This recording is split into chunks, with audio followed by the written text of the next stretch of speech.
I wanted to make a thorough response to this video. There is a lot to disagree with, but I do agree on one small point. You indicated that the corporate tax rate is fine as it is.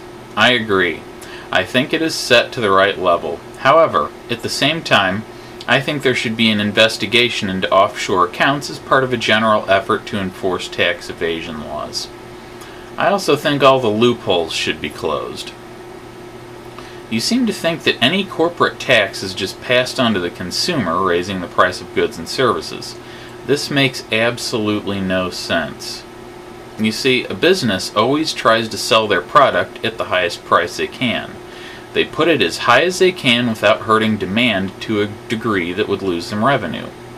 They also have to watch for their competitors undercutting their price, so demand and competition are what puts the cap on their price, and that is what they set it to because they want to get the most for their product.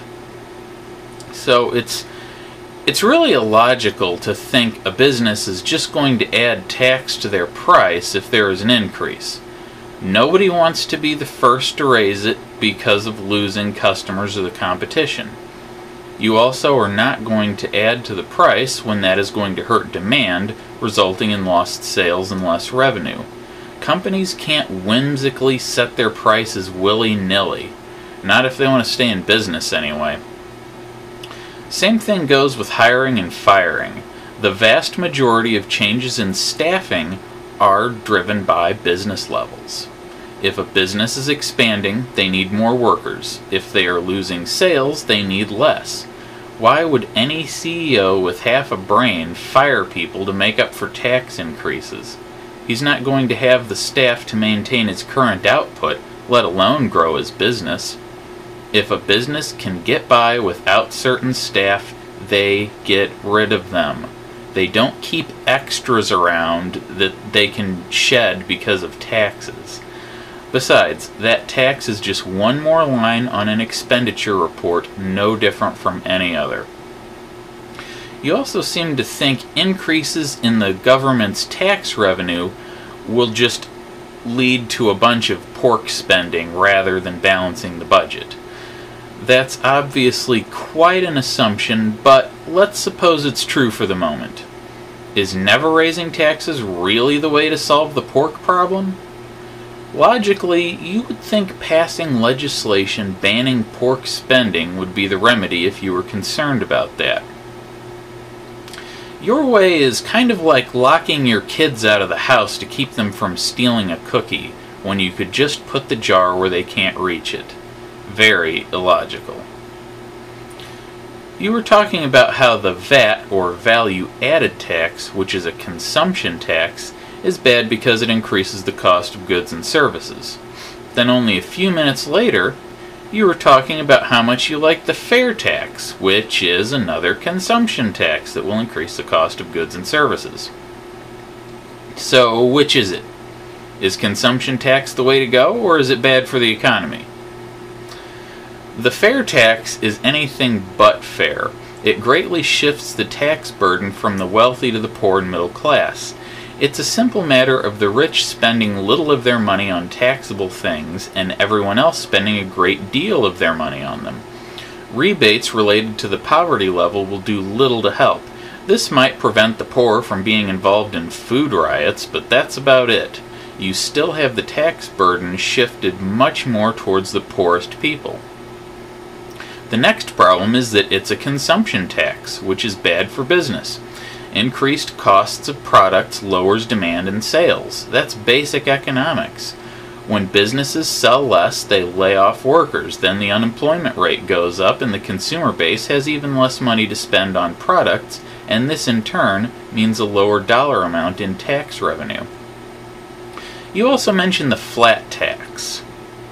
The flat tax may sound fair with everyone paying the same percentage, but it really isn't. That has a lot to do with the immense income disparity. Over the last 40 years, the ratio between the lowest and highest paid workers in a company has grown to around 10 times what it was. There is a greater and greater share of all the wealth held by a smaller and smaller group of people. So there is a huge difference between someone who spends 1% of their income on the bare essentials, paying a 15% flat tax rate, and someone who spends 90% of their income on the bare essentials, paying 15%. Then having nothing but the standard exemptions makes it impossible to take into consideration the situation different people are in. Someone may have less ability to pay than their income indicates. It's also possible to simplify the tax code without completely gutting it. The final part of this is about this type of philosophy in general. You base your entire philosophy on the premise that the wealthy will create jobs and pay workers more when they get tax cuts. But even if you lower corporate taxes as well as the personal taxes of the wealthy, you are not going to get more jobs and prosperity, just like increasing taxes won't cause a loss in jobs and prosperity. A company is not going to hire more workers or pay them more just for the hell of it because they got a tax cut. That makes no sense. The only way that could work is if you were selling all your products to yourself. The only thing that makes a business hire more people is an expansion in their business. They will only hire when they need more labor to cover their increased output. The only thing that is going to make a business expand is increased sales. So what a business does is entirely dependent on their customers. Even companies that provide goods and services to other companies are ultimately dependent on the end consumer. When you follow the chain of business customers, you ultimately end up with businesses who directly serve consumers. So the only thing that is going to increase sales and in turn jobs is consumers buying more stuff. So what does a consumer need to buy stuff? They must have demand and capital. Demand is not a problem. However, capital is a problem. It is an increasingly larger problem the poorer someone is. So by shifting the tax burden away from the bottom, you have more capital in the hands of people with unmet demand due to their prior lack of capital. This increases the sales, causing business to expand. This makes it necessary to hire more labor to meet this new demand. This further adds to the buying power of the consumer base. The increase in demand for labor will also increase wages. It will also make certain kinds of labor more scarce. More demand and less supply means the cost of labor goes up. So people make more money. This adds even more buying power to the consumer base.